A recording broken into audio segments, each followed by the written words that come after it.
Ladies and gentlemen, welcome to Opinion Machine, the show where we talk about all things gaming. My name is Killjoy, and today I want to talk about Super Smash Bros. Ultimate's Fighter Pass 2 and the lack of announcements and a few little predictions and things. As you can probably tell, it's been a little while since we've had a fighter announced for Smash, and obviously that's to do with the condition the world's in at the moment. But I think within the next month, sort of from the day this recording goes up to most of the way through September, we're going to find out about another character, because I feel like we're going to get one more character before the end of the year, and I think the rest of the other four will probably be next year now. It might not work like that, but I think we're definitely in dire need to find out who the next character is, as it's been a while, and for them to keep to their schedule. But yeah, so I've kind of put a few little predictions together, like based on not really a lot, but a few ideas. But I want to talk about it, like in terms of whoever we get for this Fighter Pass 2, I'll be happy with, really. I mean, like, yeah, you know, with the ARMS character, I wanted Springman. I'm one of those boring people that wanted him. But I still like Min Min. I still think it's a fantastic addition to the game.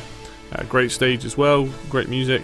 But in terms of like being truly disappointed, I've come to expect that, like, you know what, these things are kind of hard to predict, and Nintendo likes to play it safe in terms of the characters we're going to get, and I really don't think we're going to get anything too crazy out there. Like, if we're going to get characters that are third party, they're probably going to be from franchises that will do well in the West and in the East. And in terms of first party, I'm expecting at least 2 more. But yeah, I couldn't say what in what order or anything, but what I'm thinking is we'll go through my list and I'll talk about why I think that's probably going to be what happens here. First one on my list, I do think we are going to get another Pokemon in this DLC, which is kind of a shame, because we already have Pokemon in the game. We have a lot of Pokemon stages. I think they know that there's probably too many Pokemon in the game, but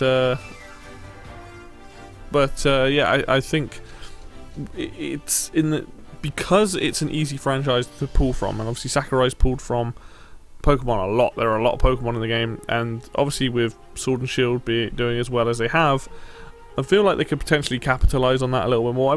I think it would annoy some of the fans of Smash, but you know, that's so be it. But I do think something from Sword and Shield, you have like maybe the wild area, like is where you fight and you have random Pokemon coming on the stage. But I could definitely see Nintendo, because of how things are, getting third-party stuff and rights and licenses and things is very difficult when you can't go to the studios, and everything's got to be passed through a chain rather than going direct. So it must be very difficult to do that stuff in Japan. So what I'm thinking is that the next couple of characters are going to be first-party, and I think one of them is going to be a Pokemon, and the one after that I am not entirely sure. That's the one that I'm like, Like, I do think we will get another first-party character. Obviously I would like Dixie Kong, but Nintendo have got characters they can pull from various franchises. We've still got Custom Robo, we've got Advance Wars, they could pull someone from F-Zero. Like, yes, F-Zero wouldn't be a new franchise, neither would Pokemon, but then again, Byleth wasn't from a new franchise, so I feel like that rule's probably pretty much gone. Piranha Plant, even though it was slightly different DLC, is a Mario character, so anything that we do see here is you know, anyone's game. I do think that we could see like a potential another Mario character. People want Geno, who is technically a Mario character, so that could happen. Personally, I would like Dixie Kong. I think Dixie Kong would be great. It would be the last of the Kongs in the game that would be like perfect. You'd have the right old lineup then. And I think that Nintendo really are going to focus on the first party stuff at the moment, simply because it's easier to do, it's easier to make, less red tape to get through as of right now with the way the world's in, because, you know, they can't really go there and discuss these with people and whatnot. However, there are the other 3 slots I'm not entirely sure on. One of them is based on the fact that this game is coming out this year, or meant to be coming out this year, and that is No More Heroes 3. I truly think Travis Touchdown is getting in this DLC. If I had to put money down on all of these predictions, this is the one that just makes the most sense. We know that they're friends, and like, he would absolutely love Travis to be in this game. You know, Suda's talked about it a lot when it comes to Smash, and I'm sure he's pestered him, and I'm sure he'll be happy, like, you know, to sort that out with him. And I feel like we've heard rumours of No More Heroes 1 and 2, or just the first one coming to Switch. We know No More Heroes 3 is meant to be out. Like, I think this makes so much sense. And this is a character that, yes, I know not everyone would want. It's another Swordy. but it's a character that has a lot of personality, and I kind of would like, personally, that this is the one character that if he gets into Smash, like I don't care who else gets in this, into this last few DLC slots. I mean, obviously Dixie Kong would be great, but if Travis gets announced, I'll be like, whoa, like you can have whoever now at that point. I don't care. But I think he's big enough that people like him, you know, both in the West and the East. I think. You know, I hear people say about like the characters from like Puyo Puyo and there's the Toho as well. These big like, and like Puyo Puyo is fairly big, but like certain these characters where I'm like, I don't think they're big enough. I mean, it's never really truly mattered, but most of the characters that are in Smash have been fairly popular. I mean, okay, Marth and Roy not at the time, but like most of the characters have been fairly popular in both the West and the East. Okay, Hero as well is another example, not so much, but they still sold alright, the Dragon Quest games over here. People knew what they were. So we'll see. Like maybe Travis doesn't get in, but like if I had to put money down, that would be it. So I think what we'll probably get is a Pokemon and a first party character in the next 2 slots, and then that leaves the free third party. I think Travis is one of them. And then for the last 2, I think one is going to be a Capcom character. I don't know why. I have no reason to base this on anything other than I feel like Capcom has a lot of franchises that people would love to see a character from. If Capcom is making a Monster Hunter game for Switch, then I feel like a Monster Hunter character could exist in this game. You know, people would probably prefer someone from like Resident Evil or prefer someone from like Devil May Cry, like Dante or something, but I could 100% see them being like, hey, we've got this Monster Hunter game coming out, let's do a monster. You've got the Rathalos in the game, why not put in an actual Monster Hunter character with a stage and things? And I feel like Capcom has a strong, not a strong pool, but like they have a strong lineup of characters that people really enjoy. And also Monster Hunter World did silly amounts, so I think them releasing a new one for the Switch, specifically for Switch, would do wonders, really. All in all, I just think Capcom has a very good chance of getting another character in Smash in terms of third party. Obviously, I don't know at the moment. We don't know if we're going to get any more third party characters. I believe we're going to get 3 of the 5 left. I do think that. But I think that's going to come later, and I think that's going to be next year, a lot of this stuff.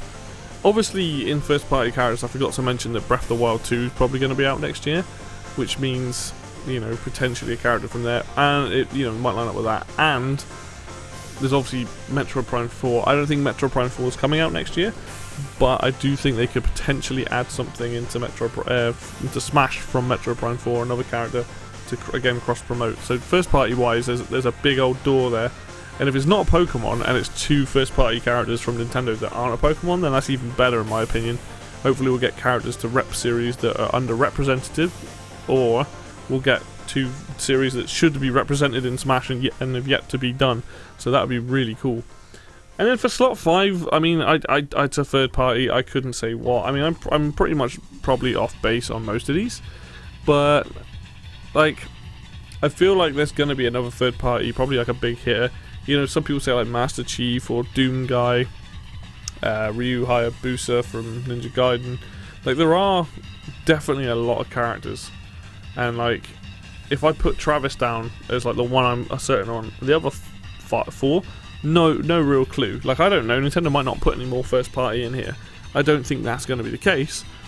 But then how do you pick up, you know, that's a lot of characters to choose from, you know, that are out there that people would love. You know someone's going to be disappointed. But I honestly think, like, in no particular order, we get a Pokemon, another first party character, Travis Touchdown, a Capcom rep, and then finally another third party rep. And I think that's going to be how the Fighter Pass ends up, like that, from this point onwards. There's a very good chance that if all comes to fruition, this video might be out of date very quickly, depending if any of that stuff happens. I mean, admittedly, I've left myself 1 slot there that's blank that could be anything. If it's a first party character, I've got something right, and if the last one's a third party, then I've got something right. But you know, I could completely off base. I mean, I would love to see Crash Bandicoot. I would love to see Rayman. You know, I would have loved to see Bomberman as a playable character. Shovel Knight. You know, there's a lot of characters I would love to see, but it's not about like what I want. It's about, like, you know, what can cross promote. It's about, trying to please the fans to a degree, but also, you know, Nintendo are the ones picking these characters and the list of characters, and then Sakurai goes away and does it. I truly think if Geno gets in this fighter pass, then that's every single fan character, down to down to all the picks from back in the time that people wanted. You know, K. Rool, Ridley, and then Geno. But who knows? It's an interesting time. I'm just excited to find out who the next character is. I always love the reveals. The trailers are always a lot of fun, and I feel like it's about time we at least found out. I'm not expecting the character to be out until October. Like, if I think if we're going to get another character, it'll be October time, possibly November time. Because when did Min Min come out? Was that June or July? I can't remember at this point. So yeah, October, November time does feel right for the next one, and then next year will probably be the other 3 characters. So, you know, potentially we'll see how things line up with Nintendo's plans, and if they're even linked. There might not be any links between the characters that get in now and versus what games and things come out. But I, for one, I'm always excited as always. Like, you know, Smash is still near and dear to my heart, and even though we probably would have seen 1 or 2 character reveal trailers at E3, you know, hopefully they'll be holding on to stuff. I mean, there could be a case that they've been holding on to a character for a while now, and that when we do eventually get some kind of information, they will announce that, and then you know, the character won't be long before it might be like, here's announced, comes out in 3 weeks time or something, comes out in 2 weeks time, comes out next week, you know, that kind of thing. So fingers crossed that we do get some information soon. I really hope that we get a Nintendo Direct of some kind or something announced, so that we can find out who is going to be the next fighter in the Fighters Pass. But until then, we'll have to wait and see. Anyway, thank you very, very much for watching. I know this video is kind of a bit weird. Like, it's been a while since I've talked about like predictions and stuff for Fighter Pass, but right now this is who I've got my money on no basis on whatsoever, apart from maybe Pokemon and Travis, because they got games coming out, or in Pokemon's case, DLC. But I'm, you know, we'll see. Like I said, it could be very outdated. I will return to this topic once we find out the next person is, and we can discuss further. But thank you very much for watching as always. And if you like the video, hit the like button. If you want to see more content like this, then hit subscribe. Obviously, feel free to comment down below if you've got your own feelings and stuff on who you think is going to be in the game. Description for the links for both Facebook and Twitter. And until next video, I will see you then.